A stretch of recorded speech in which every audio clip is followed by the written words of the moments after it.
Bonjour à tous et bienvenue sur la chaîne Maison Watteau. Aujourd'hui je vous propose de découvrir comment créer cette tenture en macramé. On va utiliser le nœud demi-clé et le nœud alouette dans cette création. Et on commence tout de suite avec le matériel.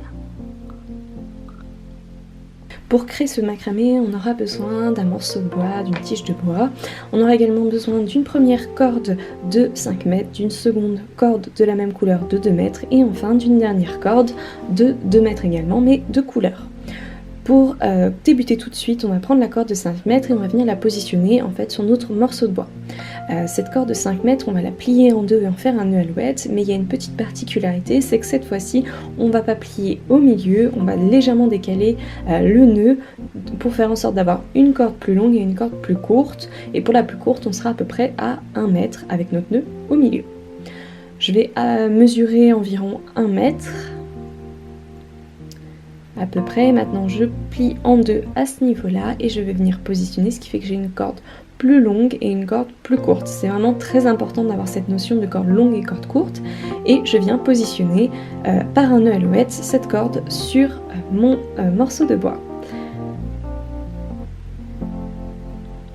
Petite chose importante, il faut également que votre corde soit à gauche. C'est vraiment important que votre corde la plus longue soit à gauche. Je vais faire la même chose avec l'autre corde, mais avec cette fois-ci un nœud alouette classique, c'est-à-dire que je plie en deux ma corde bord à bord.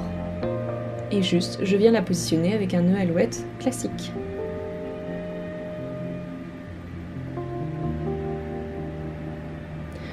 Une fois que mes deux nœuds alouettes sont positionnés, je vais pouvoir commencer la création et le tissage de mon macramé. Pour débuter ce macramé, on va d'abord utiliser la deuxième corde et pour la première, on la laissera tout simplement de côté pour l'instant. Avec la seconde corde, on va pouvoir débuter à créer nos demi-clés, donc sur le premier brin d'abord. Donc la première demi-clé, puis une seconde, toujours deux pour les demi-clés. Et maintenant que ces deux demi-clés sont faites, on va pouvoir passer au brin suivant.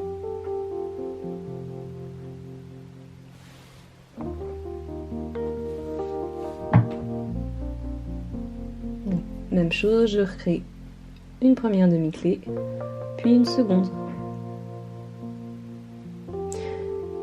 Une fois que j'ai fini de fixer toutes mes demi-clés, on va venir fixer la corde sur le morceau de bois. Pour faire cela, je vais passer dans un sens comme si je faisais une demi-clé, puis dans le sens inverse.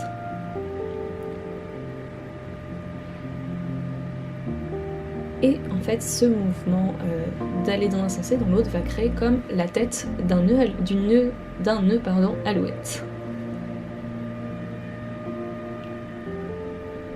Le premier rang est terminé, on va pouvoir utiliser la corde qu'on avait laissée de côté tout à l'heure, donc la plus longue. On va venir la positionner parce que c'est notre brin porteur et on va utiliser les autres brins pour créer à nouveau des baguettes demi-clés. Donc je commence avec le premier brin en faisant une première demi-clé, une deuxième fois, puis je passe au brin suivant.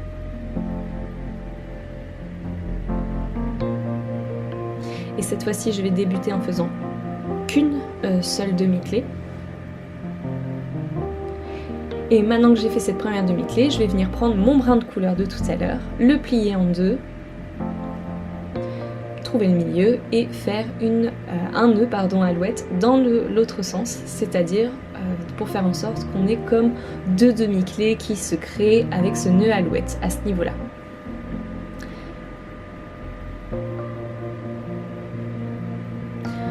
Ensuite, je reprends le brin pour lequel je n'avais fait qu'une demi-clé et je viens faire ma seconde demi-clé. En procédant ainsi, ça me permet de mettre ma corde de couleur bien au milieu et après de continuer tout simplement le reste de mon macramé. Et là, je prends donc le dernier brin, je fais à nouveau deux demi-clés.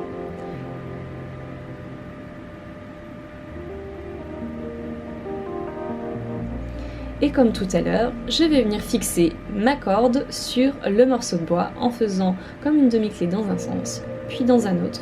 L'idée étant de créer la tête d'un nœud alouette.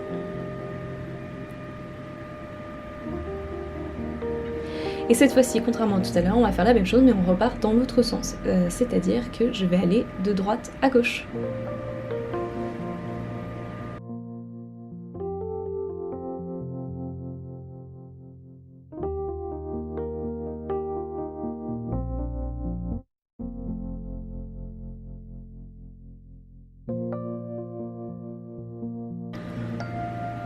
On voit que une sorte de petit trou s'est créé finalement dans le macramé et quand on regarde, on a effectivement moins de demi-clés d'un côté que de l'autre.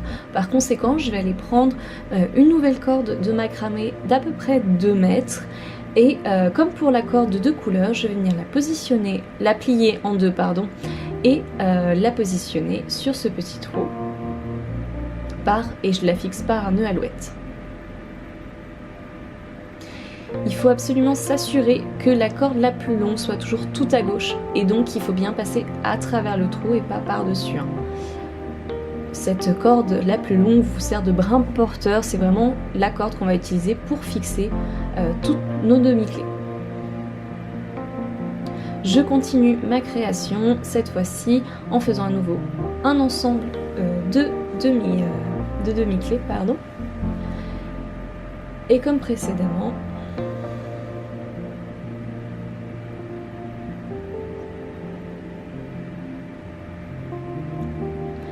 comme tout à l'heure, on va venir repositionner une corde de couleur en la fixant par un nœud alouette. L'idée c'est d'augmenter progressivement cette zone colorée en rajoutant des cordes. Je la plie en deux et donc je la positionne à nouveau sur un nœud alouette mais à l'envers. Une fois que c'est fixé, je peux continuer comme tout à l'heure en faisant que des baguettes demi-clés.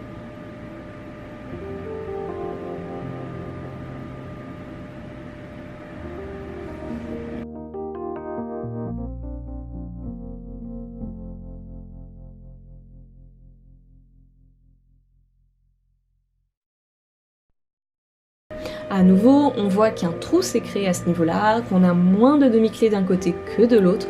Par conséquent, je reprends à nouveau une corde de couleur blanche et je viens la positionner à nouveau par un nœud alouette. L'idée, c'est qu'on va augmenter, voilà, toujours progressivement ces cordes pour que le macramé prenne de l'ampleur. Vous verrez qu'on rajoute toujours ces cordes quand on va de gauche à droite et on en rajoute beaucoup moins quand on va de droite à gauche. Là, je vais repartir dans l'autre sens et je vais tout simplement créer que des baguettes demi-clés sans ajouter de cordes.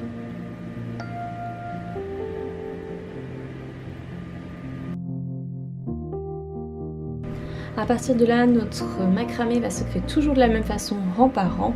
De gauche à droite, je rajouterai des cordes de couleur et des cordes blanches afin de garder les mêmes quantités des deux côtés. Et de droite à gauche, je ferai principalement que des demi-clés. Il peut m'arriver également de rajouter une corde si vraiment un trou s'est créé, cette fois-ci du côté gauche. Et on continue comme ça progressivement. Si vous souhaitez, en lien de description, vous avez le patron rang par rang, je vous explique là où il faut rajouter des cordes.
Pour venir défaire les cordes en macramé, j'utilise une brosse, c'est la brosse que j'utilise pour brosser mes chats, et en fait je vais venir passer comme ça sur les cordes pour essayer de les défaire.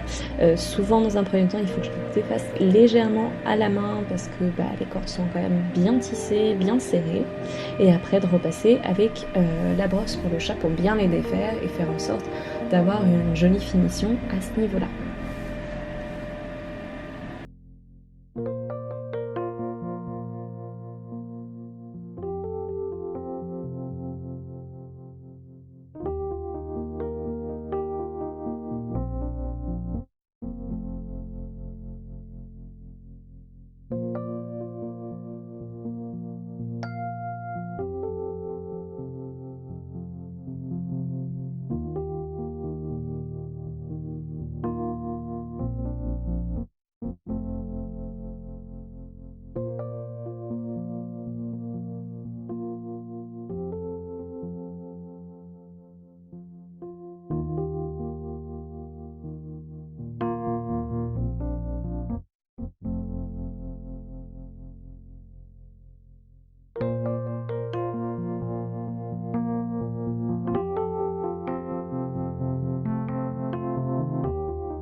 Maintenant que tous nos fils sont bien brossés, je vais juste repasser un coup de ciseau pour bien arrondir tout ça et faire en sorte que ça soit le plus propre possible.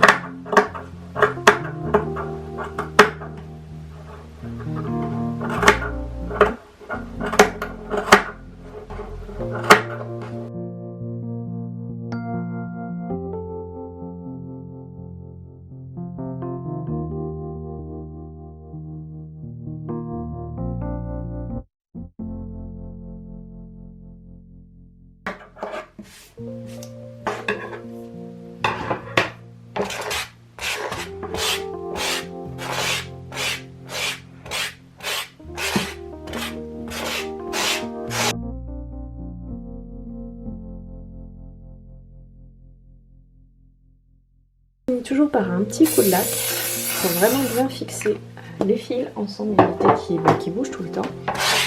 Je repasse hop, un petit coup propre. Sur le mur, je reviendrai faire les petits découpes s'il y a des petites choses qui doivent être reprises. Et sinon, notre tenture en macramé plus exactement est terminée. Cette tenture en macramé est à présent terminée, j'espère en tout cas que cette vidéo vous aura plu.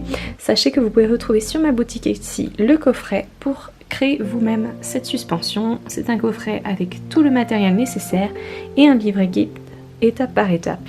Et moi je vous dis à très vite sur la chaîne Maison Ado.